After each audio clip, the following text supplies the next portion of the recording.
आज का सबक सूरह यासीन से शुरू हो रहा है। यासीन का तर्जुमा हरूफ मुक़त्तआत हैं, लेकिन मुक़त्तआत हरूफ के अलावा जिन बुज़ुर्गों ने किया है उन्होंने ये किया है कि यासीन का माना रब फरमाता है ए मेरे सैयद, ए मेरे सरदार।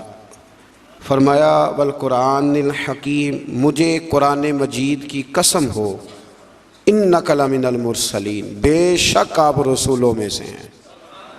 मुझे कसम हो कि बेशक आप रसूलों में से हैं। फिर अल्लाह तबारक व तआला ने आगे मुतअद्दिद आयात के अंदर सूरह यासीन की मुतअद्दिद आयात के अंदर अल्लाह तबारक व तआला ने गाफिल लोगों को अल्लाह के अज़ाब से डराया है और उन पर हक़ की हुज्जत को कायम किया।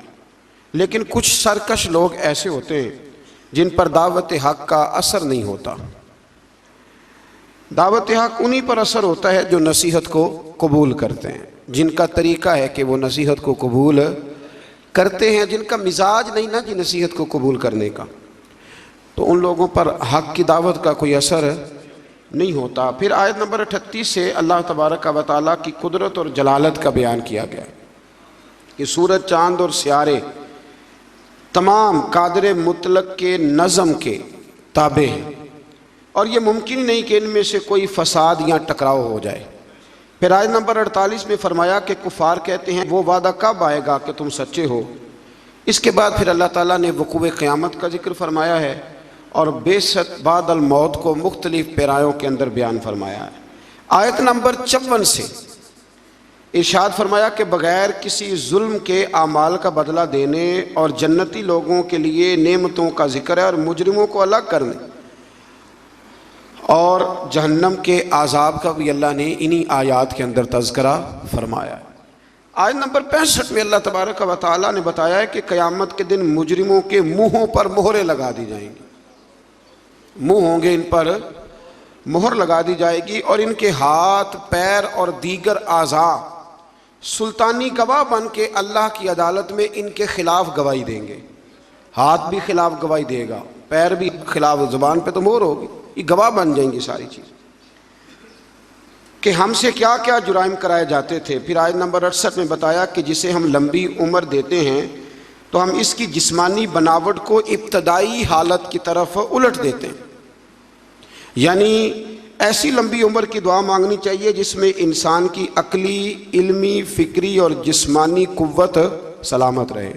इसमें सलामत ना रहे उस लंबी उम्र की दुआ, उसके लिए बुज़ुर्गों ने ये दुआ सिखाई है कि दुआ इस तरह मांगो, या अल्लाह जब तक तू मेरे लिए बेहतर समझता है मुझे दुनिया में रख, और जब मेरे हक़ में बेहतर ना हो तो फिर मुझे अपनी बारगाह का कुर्ब अता फरमा, फिर तो मुझे अपने करीब बुला ले। आयत नंबर 78 से अल्लाह तबारक व तआला ने मुनकरीन क़यामत के इस अकली सवाल का ज़िक्र फरमाया है कि जब इंसान मर जाएगा और हड्डियाँ तक बोसीदा हो जाएंगी तो दोबारा कौन ज़िंदा करेगा। फिर जवाब दिया कि दोबारा भी वही खालिक ज़िंदा करेगा जिसने बग़ैर किसी नामो निशान के पैदा कर दिया था। अब तो हड्डियों का नामो निशान है ना, तब तो नामो निशान भी कोई नहीं था, तो अगर उस वक़्त पैदा कर लिया था तो अब दोबारा ज़िंदा भी कर देगा। फिर आगे सूरह साफ़ात शुरू होती है। इस सूरह मुबारका में अल्लाह तबारक व तआला ने मुतअद्दिद चीज़ों का जिक्र फरमाया है और इस सूरत के शुरू में फ़रिश्तों की मुख्तलिफ़ जमातों की कसम खा के अल्लाह ताला ने अपनी वहदानियत का जिक्र फरमाया है। कुछ मज़ामीन ऐसे होते हैं जो पिछले असबाक से मिलते हैं, तो चूँकि जब 2 पारे करने होते हैं तो मेरी ये ख्वाहिश होती है कि सिर्फ वो मज़ामीन लाए जाएँ जो पहले बयान नहीं हुए। तो इसमें अल्लाह तबारक व तआला ने इरशाद फरमाया आयत नंबर 40 से लेकर 49 तक फरमाया कि अल्लाह ताला के बरगुज़ीदा बंदों को आखिरत में अता की जाने वाली कुछ नेमतें हैं। उनका जिक्र है कि उन्हें उम्दा मेवे मिलेंगे। वो जन्नत में इज़्ज़त और एहतराम के साथ एक दूसरे के मुकाबिल मसनदों पर बैठे हुए होंगे। सफ़ेद और लजीज शराबे तुहूर के जाम गर्दिश में होंगे जिनसे ना दर्द सर होगा ना होश उड़ेंगे। पैकरे शर्मो हया हूरें होंगी, वो बुलंद मुकाम से जहन्नमियों का मुशाहिदा कर रहे होंगे और गोया जहन्नमी भी उनकी तरफ बड़ी हसरत के साथ देख रहे हों। जन्नत जो है ना, जन्नत में वो जिन चीज़ों की इंसान दुनिया में ख्वाहिश करता है ना, वो सारी चीज़ें अल्लाह जन्नत में अता फरमाएगा। तो फरमाया कि यहाँ तुम्हारे अंदर ख्वाहिशात रखी हैं तो यहाँ वक्त भी थोड़ा रखा है, वक्त भी। लेकिन ना अक्लमंद आदमी है ना, उसको अगर कहा जाए कि ये 5 दिन के लिए बंदोबस्त है, मौज बड़ी है, लेकिन अगर तू ये छोड़ के 5 दिन सब्र कर ले तो फिर आगे तेरे लिए सारी ज़िंदगी का सब्र है, सारी ज़िंदगी की मौज है। तो अक्लमंद कौन है, 5 दिनों वाला कि सारी ज़िंदगी वाला? तो हमने 30-35 साल की मौज चाहते हैं। इसको छोड़ें, ख्वाहिशात को दबाएं, इंशाल्लाह फिर जब आंख बंद होने के बाद दोबारा खुलेगी ना तो फिर अल्लाह बड़ा ही फजल फरमाएगा, बड़ा अल्लाह फजल फरमाएगा। फिर इससे आगे जब हम बढ़ते हैं तो फिर एक दफ़ा हज़रत सैयदना इब्राहीम अलैहिस्सलाम का जिक्र सूरह साफ़ात के अंदर फरमाया गया, और फिर वो दोबारा से जिक्र जब आपने बुतों को तोड़ा। लेकिन इसमें एक चीज़ का इजाफा है, वो क्या है कि अल्लाह तबारक व तआला ने फरमाया कि जब हज़रत इब्राहीम अलैहिस्सलाम को आग में डालने की उनकी सारी तदबीरें नाकाम हो गई तो फिर हमने इब्राहीम अलैहिस्सलाम को इस्माईल अलैहिस्सलाम दिए। आपको पता है फिर जब बेटा दे दिया, अल्लाह का अपना अंदाज़ है ना नवाजने का। अच्छा, हमारा मसला और तरह का है, हम कहते हैं कि नवाजता है तो फिर रोज़ नवाजे, नवाजता है तो फिर अल्लाह आपको कहता है रोज़ाना ज़कात दो, अगर कह देता तो ओ भाई साल वाले बड़ी मुश्किल से हिसाब करते हैं, और हर रोज़ तो रब हर रोज़ चीज़ों का हुक्म नहीं देता। तो अल्लाह तबारक व तआला तदरीजन चीज़ों का हुक्म देता है, तदरीजन। लेकिन जब वो देता है तो फिर कहते हैं इसमें मद्दो जज़र आएगा, कभी दुख, कभी सुख, कभी सेहत, कभी बीमारी, कभी ऊपर कभी नीचे। तो हम ना सिर्फ मीठे मीठे के कायल हैं, मीठे मीठे, कड़वे का भी कायल होना चाहिए, इसलिए कि महबूब की तरफ से जो भी अता हो जाए वो उसका करम ही है। अल्लाह ने पहले हज़रत इस्माईल दिए, और जब बेटे से पूरा दिल लग गया तो फरमाया अब इसे छोड़ के आओ वादी गैर ज़ी ज़रईन में, जहाँ आज बैतुल्लाह शरीफ है ना, वहाँ कुछ भी नहीं होता था। हज़रत जनाब इस्माईल को और उनकी वालदा को छोड़ आए 2 किलो खजूरें और एक मिश्कीदा पानी का, और क्या अल्लाह मैं इन्हें तेरे हवाले करके जाता हूँ। फिर पाबंदी लग गई तो कई साल गए नहीं। मुफस्सिरीन ने इख्तलाफ रिवायात 9 साल या 13 साल के हज़रत इस्माईल हुए तो गए, और जब गए तो जाते ही कहने लगे, वो यहाँ जिक्र है, फरमाया कि बेटा मैंने ख्वाब देखी है, मैं तुम्हें ज़िबा कर रहा हूँ। फलम्मा बालगा मा उसाया, जब बेटा साथ चलने के काबिल हो गया ना तो कहने लगे बेटे मैंने ख्वाब देखी है, अन्नी अज़बाहु का, मैं तुम्हें ज़िबा कर रहा हूँ। फंजुर माज़ा तरा, तो अपना इरादा बता। मैंने सूरज यूसुफ में भी अर्ज़ किया था कि सारी ज़िंदगी लोग माँ बेटे की मोहब्बत का जिक्र करते आए, पर कुरान मजीद ने ना 2 जगह बाप बेटे की मोहब्बत भी बड़ी खोल के बयान की है। ये बाप बेटे का रिश्ता बयान किया जा रहा है। बेटे अब तो बेटे ज़िबा ना होते, अल्लाह ही खैर फरमाए। अब तो उनको जो सबक पढ़ाया जाता है ना वो अच्छी तरह याद करते हैं, और याद करके सवेरे माँ बाप को सुनाते हैं कि जनाब आप भी तो थोड़ा ख्याल करें ना, अब आप भी तो ज़रा समझे ना, अब मेरे अपने भी तो बच्चे हैं ना। और देखो बाप का जो रंग कुरान ने बयान, अन्नी अस्बहु का, पुत्र मैंने ख्वाब देखी है, मैं तुझे ज़िबा कर रहा हूँ, इरादा बता। तो हज़रत इस्माईल ने ये नहीं कहा कि चलो अब्बा जी ज़िबा कर दो, कहने लगे या अबतिफ अलमा तुअमर,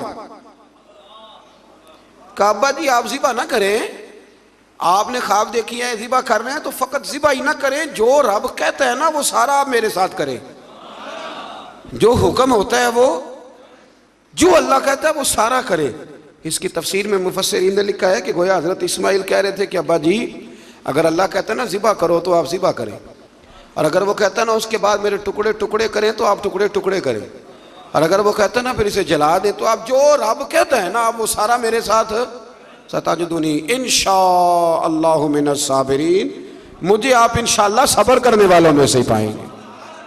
तो फिर अल्लाह करीम ने फरमाया इब्राहीम तूने ख्वाब सच्चा करके दिखाया है। हज़रत इब्राहीम ने तो पट्टी बांध ली थी आंखों पे, बेटे के हाथ बांध लिए थे, उन्होंने तो छुरी चला दी थी।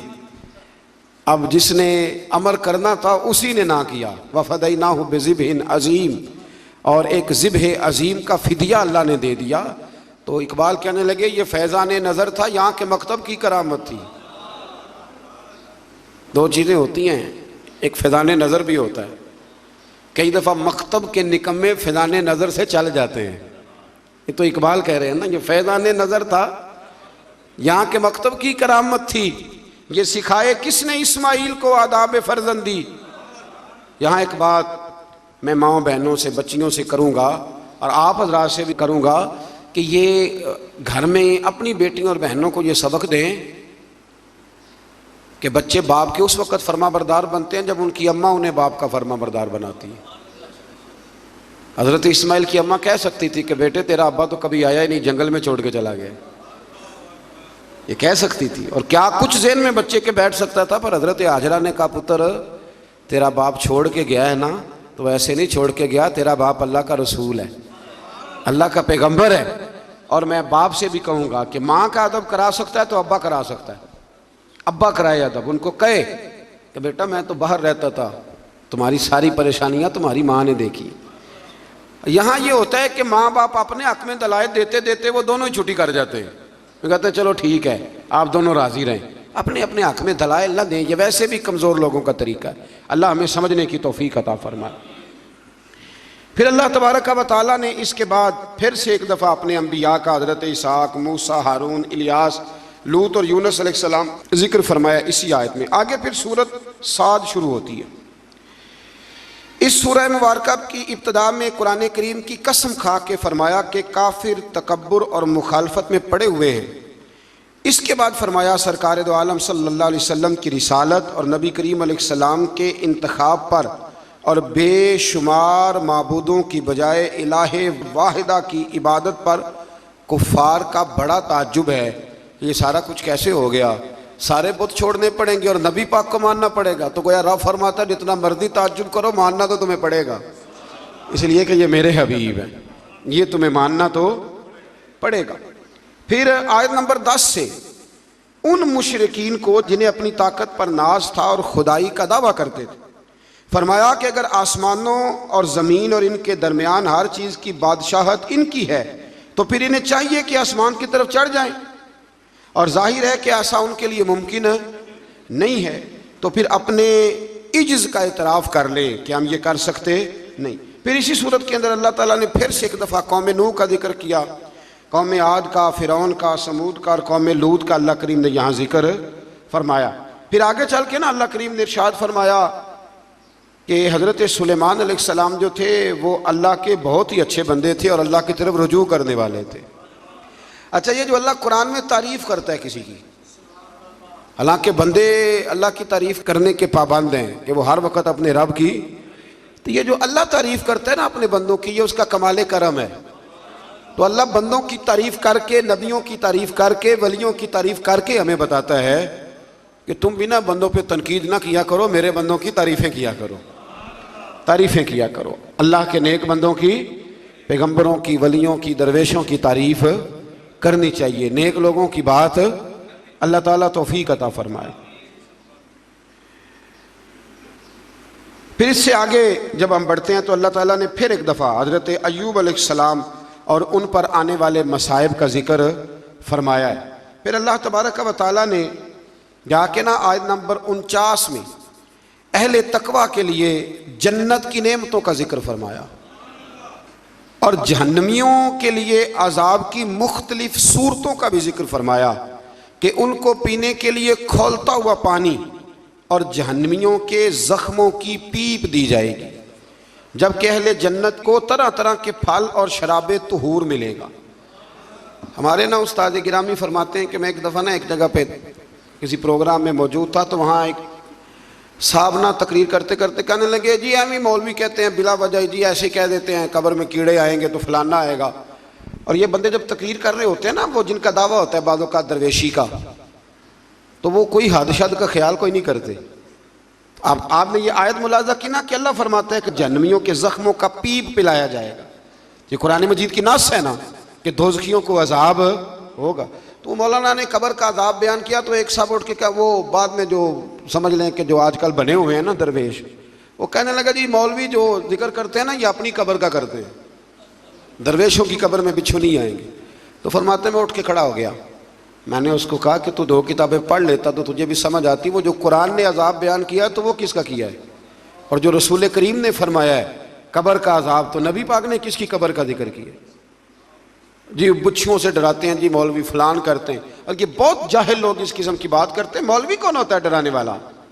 मौलवी बेचारे की क्या हैसियत है, मौलवी तो नाकिल है, हम तो नाकिल लोग हैं, नाकिल नकल करने वाले, यहां से नकल करते आपको सुना देते, इतनी सी जिम्मेदारी है। और सूरह यासीन अभी गुजरी है, उसमें नबी कहते थे वमा अलैना इल्लल बलागुल मुबीन, भाई हमारे जिम्मे तो खोल के बयान करना है, हमारे जिम्मे तो खोल के।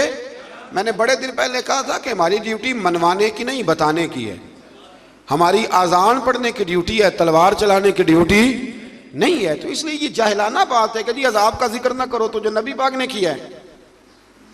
हज़रत उस्मान गनी कब्र पे खड़े होते तो रो पड़ते थे, लोग कहते आप तो जन्नती हैं, तो हुजूर ने जन्नती कहा है तो रोते क्यों है? तो फरमाने लगे जिस महबूब ने मुझे जन्नती कहा है उन्होंने कहा है कब्र आखिरत की मंजिलों में से पहली मंजिल, इसकी तैयारी करो। और हुजूर पता है कब्र के बारे में क्या फरमाते? सहाबा कहते हैं जनाजे में हम नबी पाक अलैहिस्सलाम के साथ गए तो कब्र तैयार होने में देर थी, हुजूर एक साइड पे बैठ के जनाजा पढ़ के देर तक हुजूर अलैहिस्सलाम ने गर्दन मुबारक झुकाए रखी।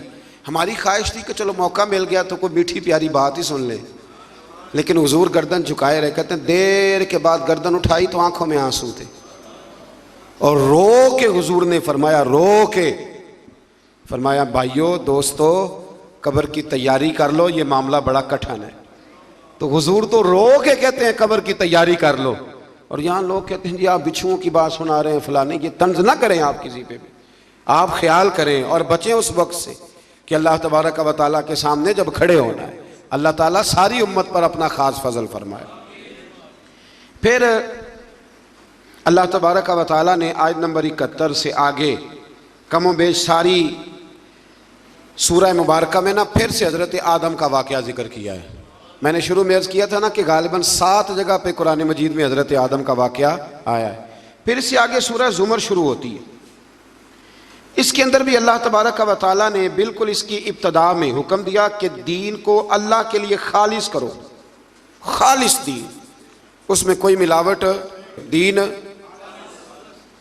आपको पता चल जाए कि घी में मिलावट है तो ख़रीदते हो, चीनी में, तो अगर नमाज में हो जाए तो चलो थोड़ा सा लोगों को पता चल जाए मैं नमाजी हूँ, ये भी शिरक असगर है, रियाकारी भी, अगरचे इसका वो हुक्म नहीं पर यह भी गलत है।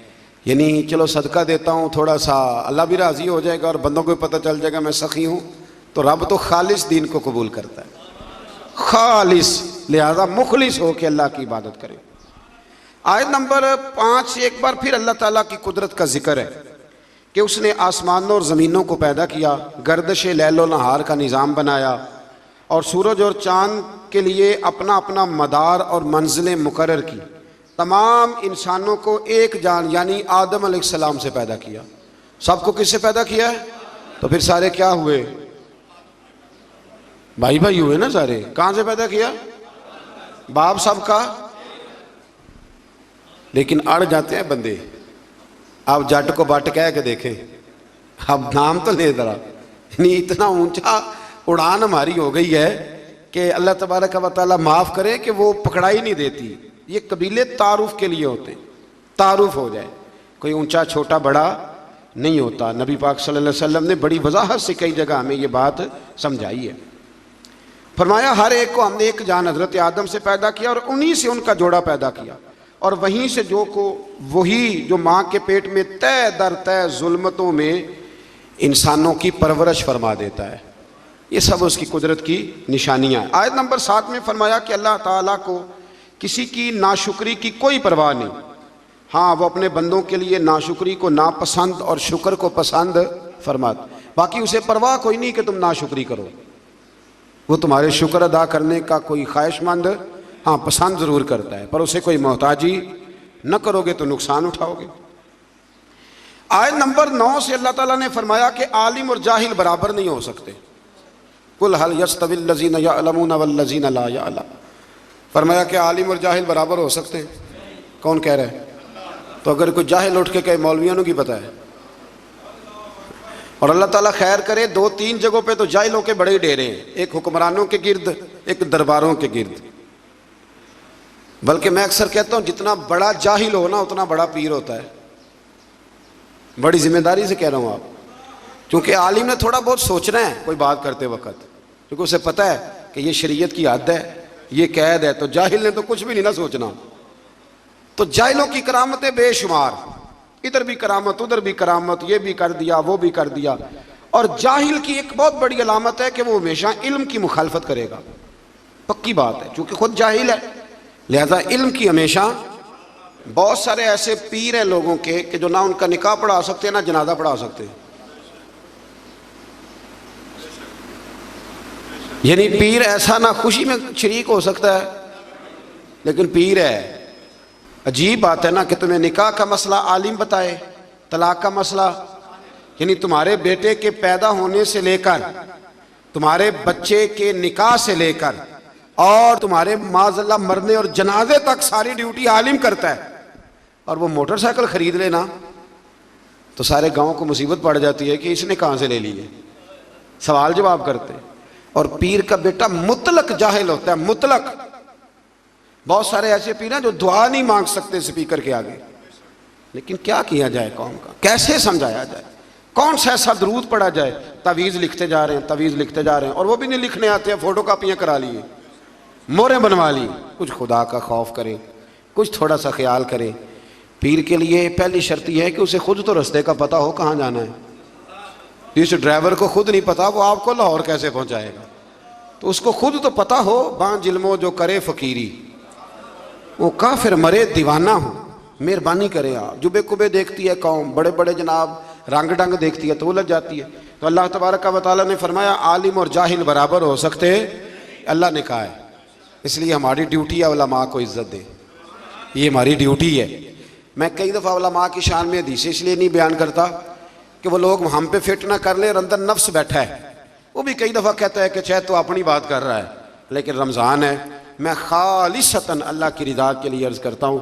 मेरे रसूल करीम अलैहिस्सलाम ने आलिम के लिए फरमाया है, फरमाया आलिम मेरा जानशीन है।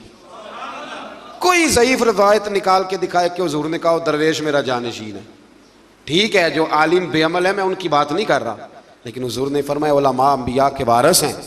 और साहिब तफसीर रूहुल बयान ने हदीस लिखी है, हुज़ूर ने फरमाया जिसने आलिम से हाथ मिलाया समझे मेरे साथ मिलाया है, जिसने सच्चे आलिम की संगत की समझे मेरी संगत की। और क्या खूबसूरत लफ्ज़ हैं हदीस के। हुज़ूर फरमाने लगे जिसने आलिम का चेहरा देखा समझे अपने नबी का दीदार किया है। आप छोटी बात समझते हैं इसको। इसलिए वक्त निकाल कर, मैं अपनी ज़ाती ज़िंदगी में वक्त निकाल के जाता हूँ उलमा से मिलने। पता चल जाए मुस्तनिद और बाअमल आलिम आया तो मैं कभी पीछे नहीं रहता, मैं आगे बढ़ के जाता हूँ, मुलाकात करने की कोशिश करता हूँ। और ये हदीसें मेरे ज़हन में होती हैं हमेशा। कोशिश फरमाया करें, अल्लाह तबारक व तआला समझने की तौफीक अता फरमाए। फिर अल्लाह तबारक व तआला ने आयत नंबर 10 में मोमिनीन को तकवे पर कारबंद रहने और रुकावट की सूरत में अल्लाह की ज़मीन के वसी होने और मसाइब व आलाम पर सब्र करने वाले के लिए बेहिसाब अजर व सवाब का जिक्र किया है। फरमाया अगर तकवे के रस्ते में तुम्हारा मुल्क रुकावट बने तो ज़मीन बड़ी वसी है, कहीं और चले जाओ, लेकिन इख्तियार तकवा ही करना है। फिर आयत नंबर 15 से गैरुल्लाह की इबादत करने वालों के लिए अज़ाब शदीद और बुतों की इबादत से इज्तनाब करने वालों और अल्लाह की तरफ रुजू करने वालों और अच्छी बात सुनकर पैरवी करने वालों को बिशारत देते और हिदायत देने का भी मेरे रब ने जिक्र फरमाया। आयत नंबर 22 में फरमाया कि जिसके सीने को इस्लाम के लिए अल्लाह खोल देता है तो वो अपने रब की तरफ से नूरे हिदायत पे कायम रहता है। कोई अल्लाह खुशखबरी दे रहा है कि अगर मैंने तुम्हें कलमे की तौफीक दिया तो समझो मैंने हिदायत का रास्ता तुम पे वाज़ेह फरमा दिया है। फिर आयत नंबर 23 में कुरान मजीद की असर आफरीनी को बयान किया गया। ये मिलते जुलते मज़ामीन पर मुश्तमिल बेहतरीन कलाम है जिसे बार बार दोहराया जाता है। जिनके दिलों में खशियत इलाही है इसे सुनकर इनके बदन के रोंगटे खड़े हो जाते और इनके जिस्म और दिल अल्लाह की याद के लिए नरम हो जाते। फरमाया ये मिलते जुलते मज़ामीन है जिनको बार बार दोहराया जाता है। कुरान में कौन से मज़ामीन है और बार बार ये शिकवा भी छोड़ दें कि हमारी मस्जिद का खतीब हर साल एक ही मजमून बयान करता है। अल्लाह कहता है कुरान के मज़ामीन को बार बार दोहराया जाता है। तो जंगे बदर हर साल जब बयान होती है तो वही बयान होगी ना जो पहले से हदीसों में लिखी हुई है। एक कोई नया वाक़या दर्ज करके बयान हो। कौम को इस पर भी शिकवा होता है, कहते पिछले साल भी सुनाया था।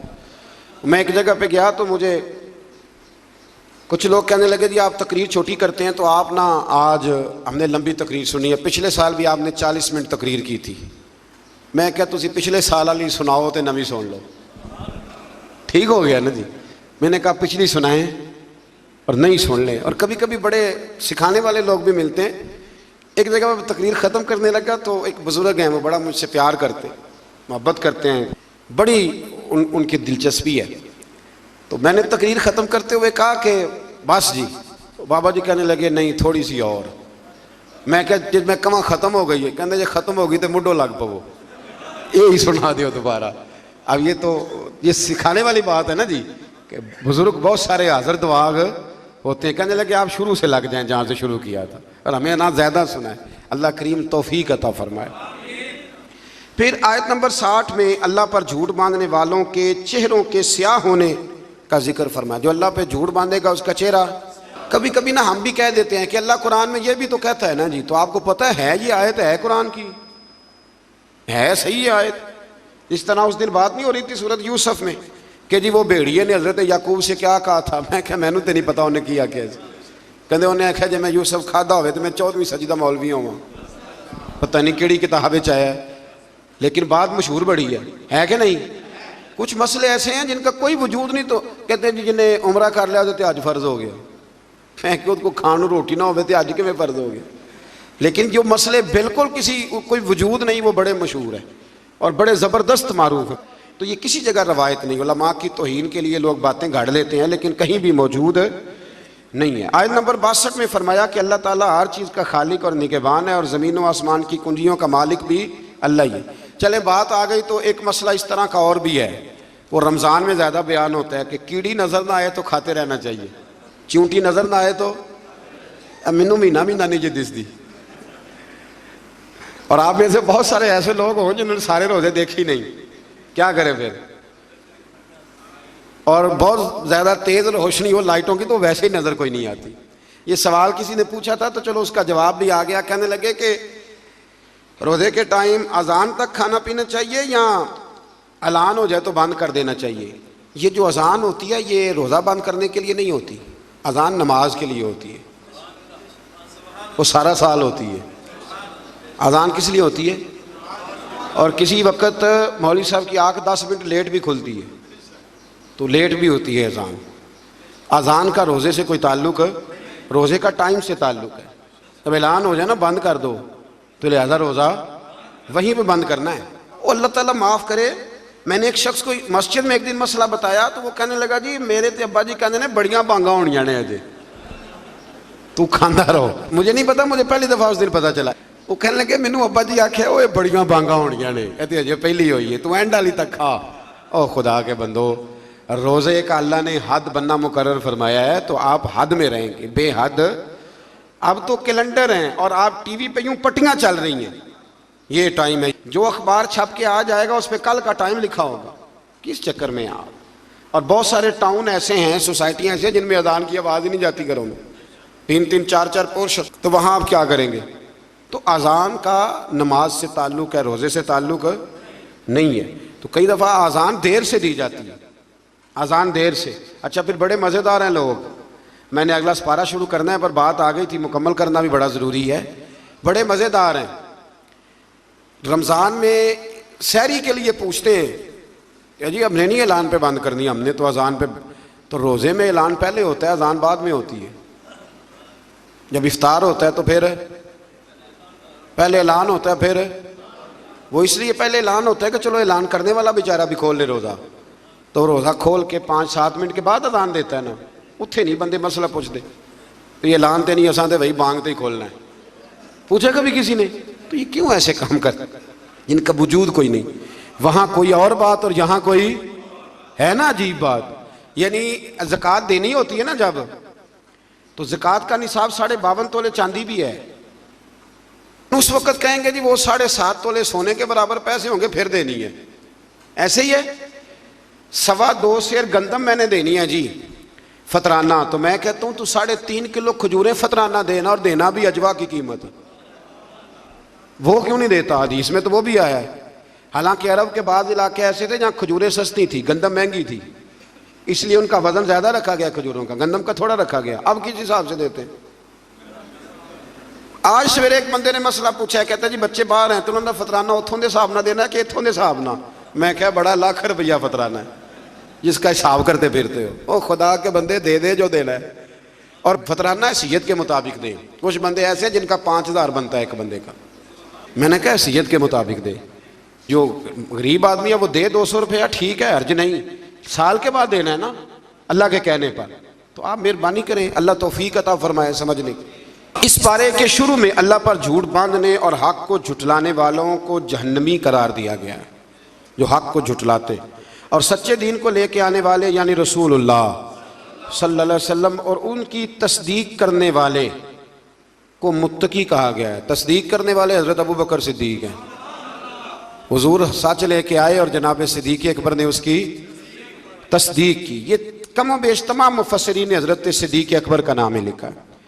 फिर आगे जाके अल्लाह तबारक व तआला ने आयत नंबर 41 में रसूलुल्लाह सल्लल्लाहु अलैहि वसल्लम को तसल्ली देते हुए फरमाया कि हमने आप पर हक पर मबनी किताब नाजिल की है, सो जो हिदायत को इख्तियार करेगा उसका फ़ायदा उसी को पहुँचेगा और जो गुमराही इख्तियार करेगा उसका वबाल भी उसी पे होगा।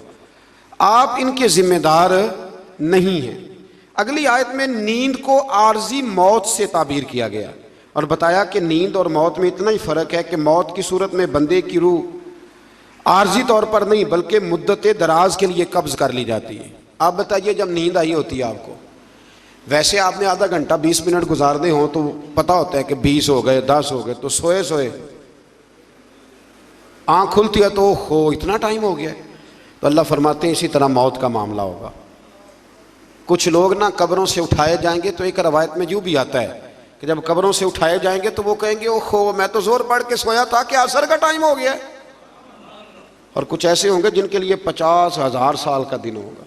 दुआ फरमाएं अल्लाह हमें रहमत वाले लोगों में शामिल फरमाए, जिन पे वो रहमत करे उनमें हमारा शुमार फरमाए। फिर अल्लाह तबारक व तआला ने आयत नंबर 43 और 44 में फरमाया कि सब शफात अल्लाह ताला के इख्तियार में है, जो आसमानों और ज़मीनों का मालिक है, और कुफ़ार के माबूदाने बातिला को किसी की शफात का इख्तियार नहीं, बल्कि तो वो अपने लिए किसी चीज़ के मालिक नहीं है। उनको सिफारिश का हक भी, सिफारिश भी अगर करेंगे तो अल्लाह के बंदे ही करेंगे। हुजूर ने फरमाया सबसे पहले अंबिया करेंगे, फिर उलमा करेंगे, फिर शहीद करेंगे, फिर नेक लोग अल्लाह की बारगाह में सिफारिश करेंगे। आयत नंबर 47 में बेपनाह दौलत जमा करने वालों को ख़बरदार किया गया है कि अगर वो ज़मीन की सारी दौलत के मालिक बन जाएं और इसके बराबर भी इनको मिल जाए तो वो क़यामत के दिन ये सब कुछ देकर आज़ाब से अपनी गर्दन छुड़ाना चाहें तो भी उन्हें खुलासी नहीं होगी, जितना मर्जी माल जमा कर लें। क़यामत के दिन अगर कोई बचेगा तो अपने नेक अमाल की वजह से बचेगा। आयत नंबर 53 में गुनाहगाराने उम्मत को बिशारत दी गई कि या रसूल सल्लल्लाहु अलैहि वसल्लम कह दीजिए, ए मेरे बंदो ला तकनतू मिन रहमतिल्लाह, इन्होंने गुनाह कर लिया है वो रब की रहमत से नाउमीद ना हो। इन्नल्लाह यगफिरुज़्ज़ुनूब जमीआ, बेशक अल्लाह तमाम गुनाहों को माफ़ फरमा देगा। अगर सच्ची तौबा करेंगे तो अल्लाह ताला तमाम गुनाहों को माफ़ फरमाएगा। आयत नंबर 71 से बताया कि काफिरों को गुरो दर गुरो जहन्नम की तरफ आंका जाएगा और वहाँ इनका इस्तकबाल तौहीन आमेज़ अंदाज में होगा, जबकि अहले ईमान को इकराम के साथ जन्नत की तरफ ले जाया जाएगा और वहाँ इनका इस्तकबाल इंतहाई एजाज़ व इकराम के साथ होगा और अहले जन्नत और फरिश्ते और कायनात की हर चीज़ अपने रब की हम्द व सना बयान करेगी। इससे आगे सूरह मोमिन शुरू होती है। इसकी आयत नंबर 7 से फरमाया कि वो फरिश्ते जो अर्श को उठाए हुए हैं, ये बड़ी खूबसूरत बात है। फरमाया वो फरिश्ते जो अर्श को उठाए हुए हैं और जो इसके इर्द गिर्द हैं, वो सब अपने रब की हम्द के साथ तस्बीह करते हैं और उस पर ईमान रखते हैं और मोमिनों के लिए मगफिरत तलब करते हैं। ये भी अल्लाह का करम है ना जी। और कहते हैं कि ए हमारे रब, तेरी रहमत और तेरा इल्म हर चीज़ को मुहीत है, सो जिन्होंने तौबा की है और तेरे रास्ते की इत्तिबा की है उनकी मगफिरत फरमा और दोज़ख के आज़ाब से उन्हें बचा। इस आयत में बताया गया कि अल्लाह के मुकर्रब फरिश्ते ना सिर्फ उसके ताइब बंदों के लिए बल्कि उनके साले आबाओ अजदाद के लिए, उनकी बीवियों के लिए, उनकी औलाद के लिए भी जन्नत की दायमी नेमतों की दुआ मांगते रहते हैं। अगर कोई सच्ची तौबा करे तो फरिश्ते भी उसके लिए दुआ करनी शुरू कर देते। फिर आयत नंबर 10 में फरमाया कि कुफ़ार को क़यामत के दिन बुलंद आवाज़ से कहा जाएगा कि तुम लोगों को अपने ऊपर जितना गुस्सा आ रहा है ना कि हमने बुरे काम क्यों किए, इससे ज़्यादा गुस्सा अल्लाह को तुम पर आता था। जब तुम लोगों को ईमान की दावत दी जाती तो तुम कुफ्र करते थे और अपने गुनाहों का इतराफ़ करके कहेंगे कि क्या जहन्नुम से निकलने की कोई सूरत है। फिर उस दिन पूछेंगे कि गलती तो हो गई पर कोई सूरत है निकलने की। आयत नंबर 16 में क़यामत के दहशतनाक दिन का नक्शा खींचा गया है। अल्लाह ताला फरमाएगा आज किसकी बादशाही है। सब जानते हुए खामोश हो जाएंगे। फिर अल्लाह फरमाएगा कि अल्लाह की, जो वाहिद भी है और सब पर गालिब आने वाला भी। फिर आयत नंबर 17 से बताया कि क़यामत के दिन सब के साथ पूरा पूरा इंसाफ होगा। वहाँ जालिमों का कोई हिमायती और सिफारशी, जालिमों का ना कोई सिफारशी होगा ना कोई हिमायती होगा, बल्कि मेरे नबी पाक अलैहिस्सलाम ने फरमाया अगर मेरे किसी उम्मती ने ज़िम्मी काफिर पर जुल्म किया, ज़िम्मी काफिर वो होता है जो इस्लामी हुकूमत में इस्लामी कवानीन की पाबंदी में जिज़िया दे के रहता है। फरमाया अगर मेरे किसी उम्मती ने किसी ज़िम्मी काफिर पर जुल्म किया तो मैं क़यामत के दिन उस ज़िम्मी के साथ खड़ा होकर अपने उम्मती पे मुकदमा कराऊंगा। यानी जुल्म वाले की हुजूर भी क़यामत में सपोर्ट नहीं करेंगे। अल्लाह तौफीक अता फरमाए जुल्म से बचने की। अल्लाह ख़यानत करने वाली आंखों और सीनों में छुपे राजों को भी जानता है। फिर इससे आगे आयत नंबर 49 में बताया कि जहन्नमी जहन्नम के दरोगों से कहेंगे कि अपने रब को बुलाओ कि हमारे साथ अजाब में सिर्फ एक दिन की तखफीफ कर दे। अल्लाह महफूज रखे, एक दिन की सिर्फ छुट्टी मिल जाए। जहन्नम का मुहाफिज अमला इनसे कहेगा क्या दुनिया में तुम्हारे पास रसूल निशानियाँ लेकर नहीं आए थे। वो इकरार करेंगे। आगे चल के फरमाया क़यामत में ज़ालिमों की उज़्र खाही इन्हें कोई काम ना आएगी, इनके लिए लानत है और बुरा घर है। आयत नंबर 60 में फरमाया कि तेरे रब ने फरमाया है मुझसे दुआ मांगो मैं तुम्हारी दुआओं को कबूल फरमाऊँगा। आयत नंबर 64 में फरमाया अल्लाह ही ने ज़मीन को तुम्हारे लिए जाए करार और आसमान को छत बनाया है और तुम्हारी सूरतें बनाई हैं और वही तुम्हें पाकीज़ा रिज़्क़ अता करता है। फिर आयत नंबर 67 में अल्लाह ताला ने इंसान की तख्लीक और इसके बाद मौत तक मुख्तलिफ मराहिल को अपनी निशानियों के तौर पर बयान फरमाया। आगे सूरह हामीम सजदा शुरू होती है। इसकी आयत नंबर 5 में कुफ़ार को इंतहाई सरकशी की कैफियत को बयान करते हुए फरमाया और उन्होंने कहा जिस दिन की तरफ आप हमें बुला रहे हैं हमारे दिलों में उस पर पर्दे पड़े हुए और हमारे कानों में डांट है और हमारे और आपके दरमियान हिजाब है। सो आप अपने काम से काम रखिए और हम अपने ढप पर कारबंद रहेंगे। यानी वो किसी भी तौर पर कबूल हक़ के लिए तैयार ना हुए। कहने लगे जी हमें नहीं आपकी बातों की समझ आती, हमारी आंखों पे पर्दे हैं। याद रखना इंसान को उस वक़्त तक अल्लाह अज़ाब किसी बस्ती को नहीं देता जब तक वहाँ रसूल ना भेज दे, और जब अल्लाह ताला रसूल भेज देता है तौफीक हिदायत के लिए तो फिर अगर उसके बाद भी इंसान उन बातों पर अमल ना करे तो फिर उसका कोई उज़्र काबिल कबूल नहीं है। आयत नंबर 30 से बताया कि ईमान पर साबित कदम रहने वाले अहले ईमान की रूहें जब दुनिया से परवाज़ करेंगी। इन्नल्लज़ीना क़ालू रब्बुनल्लाह सुम्मा इस्तक़ामू, फरमाया बेशक वो लोग जिन्होंने कहा कि अल्लाह हमारा रब है फिर उस पर डट गए, उन पर हम फरिश्तों का नुज़ूल करेंगे। बाद मुफस्सिरीन ने लिखा है कि ये मौत के वक़्त फरिश्ते आएंगे, लेकिन हज़रत अल्लामा महमूद अलूसी उंदलसी, इमाम सुयूती और दीगर बहुत सारे मुफस्सिरीन कहते हैं मौत के वक़्त नहीं, मोमिन जब भी डट जाता है अल्लाह फरिश्ते भेज देता है। मोमिन जब भी डट जाता है अल्लाह फरिश्ते, ये लफ्ज़ भी आपने समझना है।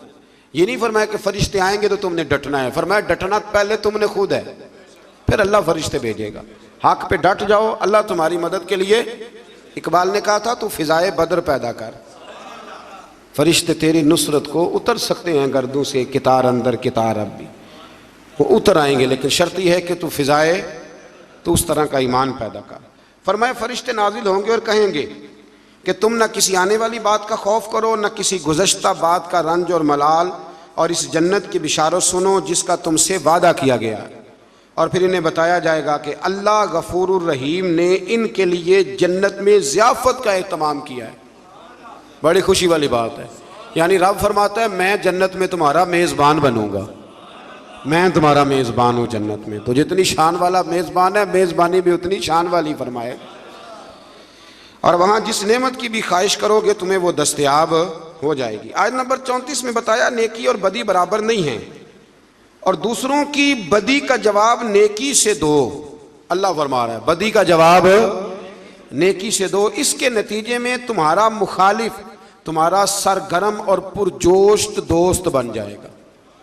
अगर तुम जवाब नेकी से दोगे ना, मेरे पास वक्त नहीं वरना यहाँ कुछ हदीसें पढ़ता जिनमें नबी पाक अलैहिस्सलाम ने उन लोगों से नेकी की जो बज़ाहिर जुल्म करने आए थे।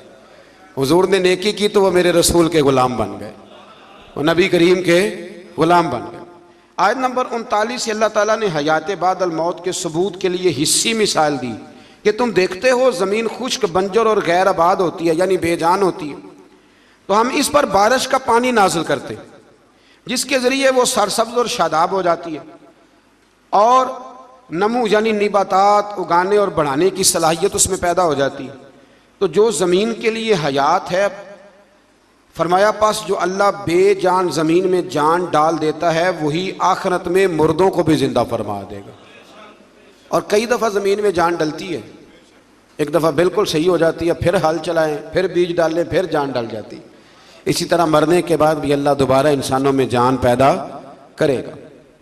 आयत नंबर 42 में कुरान की शान एजाज़ को बयान किया कि इसमें किसी भी जानिब से बातिल की कोई आमेज़श नहीं हो सकती। ये सरासर हक है, कुरान सरासर हक है।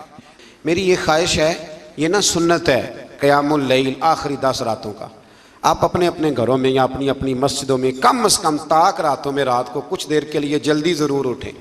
सारी रात हो सके तो बड़ा ही अच्छा है। हज़रत आयशा कहती है नबी पाक सल्लल्लाहु अलैहि वसल्लम नफल के लिए पाबंद नहीं करते थे, पर रमज़ान की आखिरी 10 रातों में कहते थे उठो। ख़वातीन भी कोशिश करें, ये आखिरी 10 दिन जो होते हैं ना बड़े कीमती, और बिलखुसूस ताक रातें। बता इसलिए रहा हूँ कि आप में से कोई नेकी करेगा तो मेरे लिए भी बख्शिश का गुज़रिया बनेगा। ज़रूर कोशिश करें, कम से कम 1 घंटा, अगर आप मतलब नहीं सारी रात बेदार रह सकते तो 1 घंटा आप रोज़े से ज़रा पहले उठ जाएं, कुछ तिलावत, कुछ इबादत, कुछ दरूद पाक, यारो बड़ा ही ज़रूरी है।